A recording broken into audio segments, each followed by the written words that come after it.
لو حابين نعمل توزيعات للتخرج مش هنلاقي ارق ولا اشك من التوزيعات الجميله دي. عملتها بورق الكانسون، لو عندك الورق الذهبي ده ممكن تعمليها منه. وهتطبعي الدوائر الصغيره دي على حسب سنه التخرج اللي انت موجوده فيها. انا طبعت الرسمه دي من موقع بنترست، هسيبها لكم ان شاء الله على صفحه الفيس. جبت جزء صغير من ورق الكانسون الاسود وثبت الرسمه عليه ورسمت الشكل الخارجي ليها. فرغت الدوائر المستطيل اللي موجود على الحرف.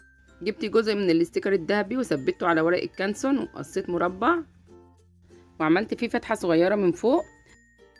وجبت الشرشوبه دي وركبتها كده في الفتحه من فوق. وجبت قطعه صغيره من الاستيكر الذهبي ورسمت عليها رسمه الكاب والرساله ونجوم وقصيتها، وابدا اثبتها بالشكل اللي انتوا شايفينه. الفيديو موجود كامل على القناه، في اكتر من فكره للتخرج. يا رب يعجبكم، هتوحشوني، ما تنسوش تدعموني باللايك. جزاكم الله كل الخير.